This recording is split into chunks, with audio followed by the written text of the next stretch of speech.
Merit, and I'm a student in Indiana State University's Doctorate of Athletic Training program. I'm a graduate assistant at Indiana State, providing medical services primarily to the track and field and cross-country teams. Today, I'm going to speak about the process that I currently go through to evaluate a patient with a lower extremity injury, and then I will describe some steps that I'm going to take to improve my evaluation process. Most athletic trainers go through an evaluation process that includes the HOPS method, which is history, observation, palpation, and special tests. We also need to include the evaluation of range of motion, manual muscle tests, and functional tests into this process of evaluation. When going through taking the history for a patient, I will first have the patient sit at the edge of the table and ask them questions about their injury history. The first question I ask is, where does the injury hurt? And have them point with one finger to the exact location of the pain.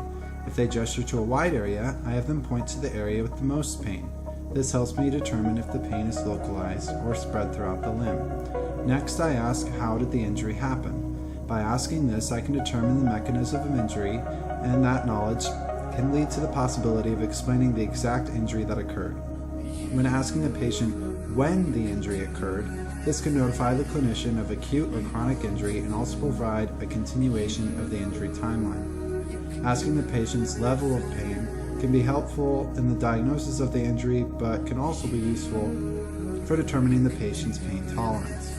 You can also ask the patient if they've been treating their pain previously with meds, ice, or stretching. This informs the clinician on what they've been doing for their injury, and seeing what makes them feel better and what makes them feel worse can also lead in the evaluation in determining different diagnoses.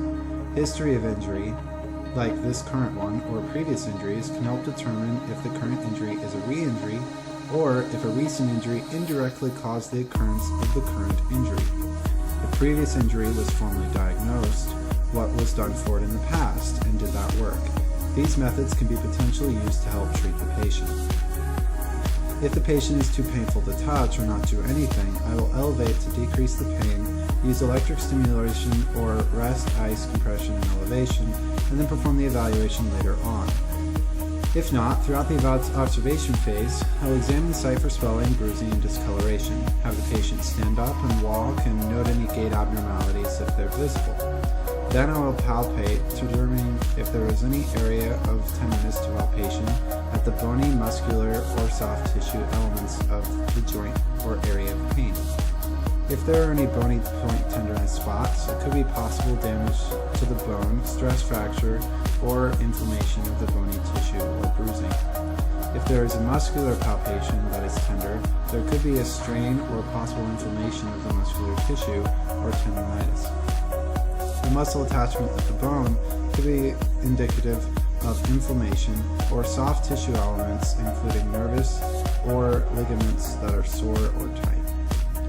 Always palpate the structures above and below the area of the pain, looking for any referred pain or cause of point tenderness. Always look for range of motion and measure with a goniometer, utilizing special tests to rule in or out. If there are any performed areas of the special tests, the history and the objective measures should point to performing these specific tests. Manual muscle tests can also be used to rule in or out for muscular damage and also strengthen the muscle to be able to resist the specific areas that the muscle is being stretched or pulled into strain. Functional tests can be used to progress the athlete or determine if the athlete is ready for functional activity. Throughout the observation phase, a gait analysis should be used. I currently do not have an effective method to determine a gait analysis other than looking for specific areas of pain. Using the Rivermead Visual Gait Assessment Form, I should be able to utilize the specific form in order to develop a consistent method of evaluating a patient for a gait analysis or abnormal gait. A patient who shows a 10.5 score change has an effective total score, and that score is a minimally clinically important difference for that patient.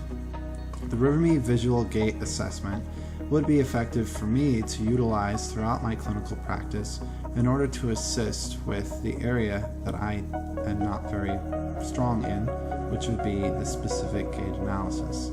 utilizing the River-Mead visual gait assessment for the specific patients that I have, not only for ankle sprains, but also for a variety of different lower extremity injuries, would be very beneficial.